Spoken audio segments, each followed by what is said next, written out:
Hello, hello. This month in September, we're going to be having a look at going back to school for our young people.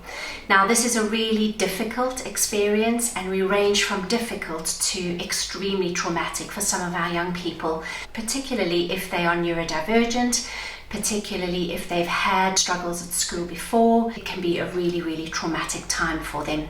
So in this video, we're going to have a look at how we can understand what's going on for our young people and how we can become more aware of what they are going through, because understanding allows us then to change our perspective, to alter how we think about it so that we can do something to support them better. We can then change our communication. Remember that building connection with them is going to be the ultimate goal. We want to strengthen connection with them. So we're going to understand first, then we're going to change our communication, and then we're going to, and through doing those things, we are going to strengthen connection with them. So in understanding how our young person is feeling, we have to acknowledge that most young people, children, teenagers, will feel some level of nervousness returning to school in September. They are going to a new classroom, they will have a new teacher, they will possibly have different people in their class. They know that it's a step up from where they've been before. They're in a new year group. It may be a different part of the school. They may not have seen their friends for 6 weeks, and their routine is going to be completely different from what it's been over the holidays. So there is bound to be a level of nervousness in every child. For some of them, that nervousness includes excitement at seeing their friends again. It includes excitement about a new challenge, excitement about meeting a new teacher and doing new things and going on different school trips. But for other children, that nervousness really includes a sense of dread. They don't want to go back to that environment where they struggled or have struggled for however many years they've been there. They don't want to remember what it feels like to walk into that building and know that they are there for 6 hours, and those 6 hours are a really difficult time in their day. Perhaps they don't have friends that they feel close to. Perhaps they spend their playtimes and their break times alone. Perhaps they feel intimidated by the work that they're expected to do. So the demands of what is expected of them outweighs what they are able to manage. There's a huge number of reasons why school can be a difficult environment, and all credit to most teachers and teaching assistants go out of their way to make young people feel comfortable and to accommodate their needs. But unfortunately, with the school system as it is, with the demands that are placed on young people and the environment that school often creates for them, this is not enough to make them feel comfortable. There are still many children, and the numbers are rising, of children who are feeling that school is not a good environment for them and are really struggling to learn in that environment. Some young people, this anxiety may be causing physical symptoms, so stomach cramps or headaches or feeling sick. They may be very tired, they may be very teary, they may even be really aggressive because the uncertainty and anxiety in them is causing anger. They may even become violent, which may be something that they would never normally do, but their nervous system is being triggered to such an extent that they display behavior which is unusual for them. Their nervous system is being triggered by thoughts, by feelings, by memories of being in school before. There may also be an element of anxiety at being away from their parents. They've been with their parents possibly constantly for 6 weeks. They've been at home in an environment that they feel safe in, and all of a sudden they are expected to say goodbye to their parents and go into school with people that maybe they don't feel as comfortable with. For some children, this is really easy. They don't have a problem with this. They feel so secure with their peers and with their teachers that this is not a big ask of them. But for certain young people who struggle with emotional regulation around this, perhaps are neurodivergent, perhaps have kind of mental health difficulties, this is a really big ask. We must remember that a lot of school anxiety is due to the environment. We are not saying that these young people have deficits or are disabled in any way. Obviously, there's big discussion around the language that we use. Many of these young people have really great strengths in areas that are not particularly celebrated in school. And if they're neurodivergent, they may experience executive function difficulties around things like starting tasks or completing tasks or maintaining focus or engaging in something that they don't find interesting. Their working memory may be different to other children's working memory. So we have to remember that it's the environment that they are in which is causing this distress for them most of the time.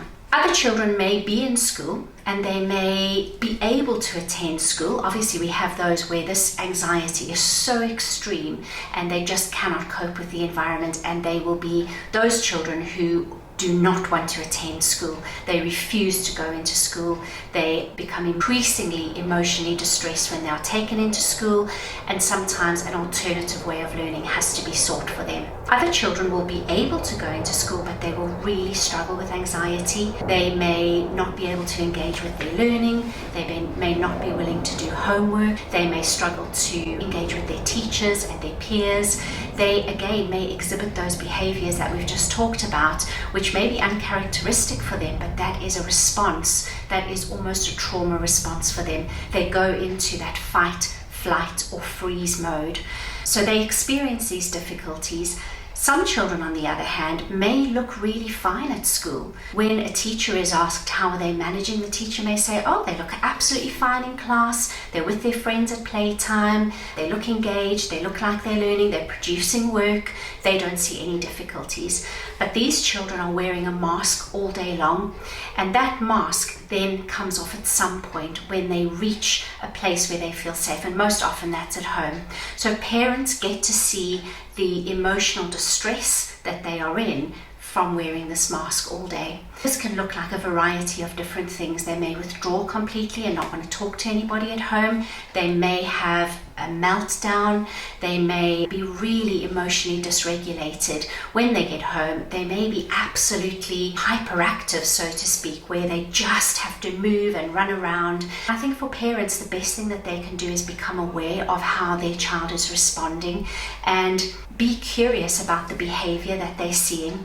Try not to pass judgment on it. Try to have compassion and try to look beneath that behavior and see what is actually going on. The Coke bottle effect is what parents often see, where the child is able to keep it all together, hold it all in through the day at school, and obviously that comes out when they get home and they struggle with their emotions then. Another scenario may be that the child is able to cope all day, they look like they're managing really well, and they still look like they're able to cope when they get home. They are very studious, they are very conscientious, they sit down, they get their homework done, they may spend hours doing their homework. What's actually going on underneath all of that is real anxiety, and I think these are the children who often get missed because they look like they're managing, because they may be the quiet ones in school, they may be the ones that don't cause a fuss, they do their homework, so there's no reason to think that they are struggling in any way. I think what's really important is for parents to keep that connection, always the connection, going with their young people to find out how are they truly doing.